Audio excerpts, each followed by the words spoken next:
الحمدللہ والصلاة والسلام علی رسول اللہ۔ منکر حدیث والد کے ساتھ حسن سلوک کرنا۔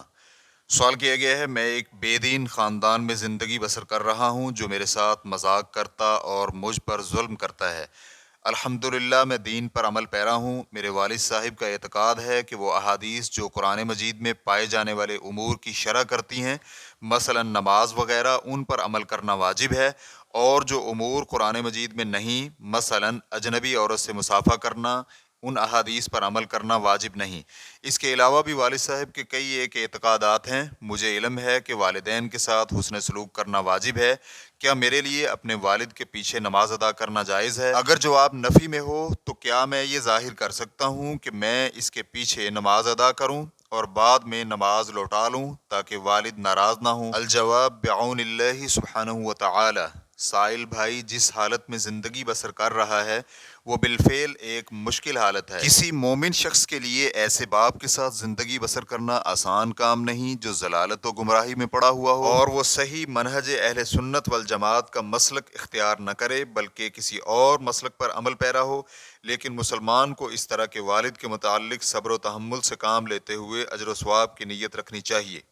اور اسے واضح و نصیحت کرنے میں نرمی اور بصیرت سے کام لینا چاہیے، اور ایسے وسائل بروئے کار لائے جس سے والد کو یہ محسوس نہ ہو کہ بیٹا اس کے خلاف ہے، اور نہ ہی اس کے ساتھ بے رخی اور قطع تعلقی سے کام لے، بلکہ اس سے والد یہ محسوس کرے کہ یہ اس بیٹے کی جانب سے نصیحت ہے جو والد کا ادب و احترام کرنا جانتا ہے، اور والد کے ساتھ حسن سلوک کرنے والے بیٹے کی نصیحت ہے،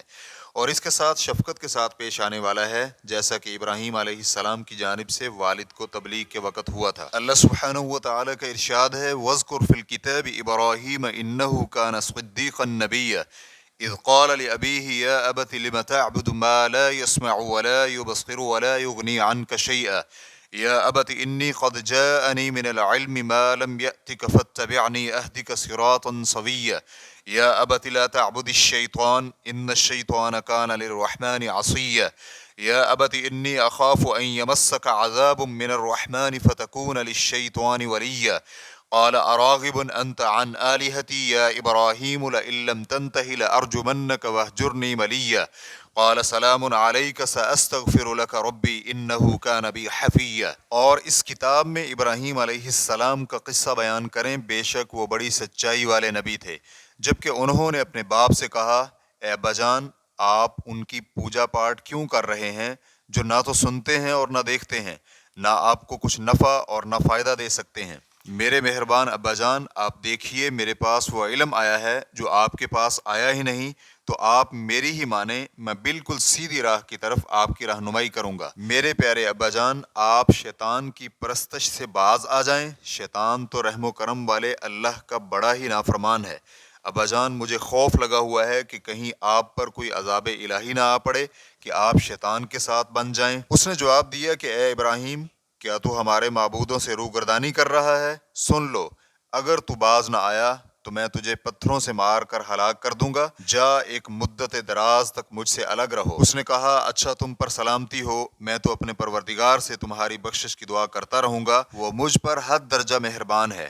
سورہ مریم آیت نمبر 41 تا 47۔ چنانچہ ابراہیم علیہ السلام نے میرے ابا جان کی رقیق اور نرم پکار لگاتے ہوئے اے میرے ابا جان کے الفاظ کہے۔ انہوں نے یہ نہیں فرمایا کہ میں عالم ہوں اور آپ جاہل ہیں، بلکہ یہ فرمایا کہ میرے پاس وہ علم آیا ہے جو آپ کے پاس نہیں ہے، اور اپنے والد پر اپنی شفقت اور نرمی اور اس کی سلامتی کا اظہار کرتے ہوئے کہا، اے میرے ابا جان، مجھے ڈر ہے کہ کہیں آپ کو اللہ رحمان کی جانب سے عذاب الہی نہ پہنچ جائے۔ اور جب ان کے والد نے انکار کر دیا اور رجم کرنے کی دھمکی دی تو ابراہیم علیہ السلام نے اس سے زیادہ کچھ نہیں کہا، بلکہ یہ بھی پورے ادب و احترام سے کہا کہ آپ پر سلامتی ہو، اور اس کے ساتھ دعائے استغفار کا وعدہ کیا۔ چنانچہ ہمارے نیک اور صالح بیٹوں کی جانب سے اپنے گمراہ باپوں کو اسی طرح کی دعوت ہونی چاہیے۔ آپ کو علم ہونا چاہیے کہ سنت اور حدیث کا انکار یا اس میں سے کسی چیز کا انکار کرنا بہت ہی خطرناک مسئلہ ہے۔ اس موضوع کی تفصیل ہم کسی اور جگہ پر کریں گے، لیکن ہم اختصار کے ساتھ یہ کہتے ہیں کہ اگر آپ کے والد کی بدعت اسے دین اسلام سے ہی نکال دے، مثلا بالکل حدیث کا انکار کرنا اور اس پر حجت بھی قائم ہو چکی ہو، اس کے باوجود بھی وہ حق ماننے سے انکار کر دے، تو پھر اس کے کفر کی بنا پر اس کے پیچھے آپ کی نماز صحیح نہیں۔ لیکن اگر اس کی بدعت کفر تک نہیں پہنچتی، مثلاً وہ کسی حدیث کے حکم پر عمل نہیں کرتا کمی و کوتاہی کی بنا پر، تو آپ کے لیے اس کے پیچھے نماز ادا کرنا جائز ہے، تو اس وقت آپ کی نماز صحیح ہوگی۔ اضافہ: اس سوال کے متعلق ہمیں شیخ محمد بن صالح ال عثیمین رحمہ اللہ کی جانب سے یہ کلمات ملے: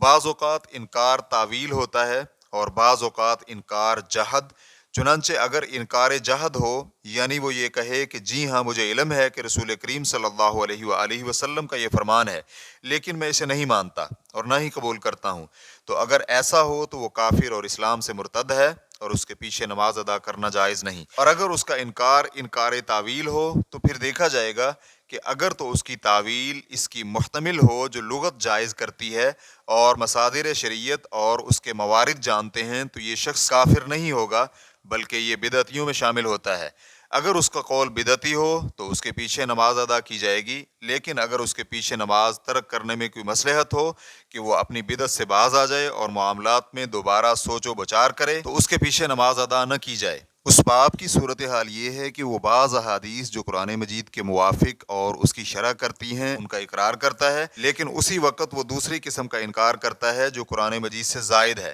اس طرح کا عمل عظیم بدعت میں شمار ہوتا ہے جس پر شارع نے وعید سنائی ہے، جیسا کہ نبی علیہ الصلوۃ والسلام کا فرمان ہے: میں تم میں سے کسی کو اپنے تخت پر ٹیک لگائے ہوئے ہرگز اس حالت میں نہ پاؤں کہ اس کے پاس میرے احکامات اور فیصلوں میں سے کوئی حکم آئے جس کا میں نے حکم دیا ہے یا جن سے روکا ہے، اور وہ یہ کہے کہ یہ ہم نہیں جانتے، ہم نے اللہ کی کتاب میں جو کچھ پایا ہے بس اس کی پیروی کی ہے۔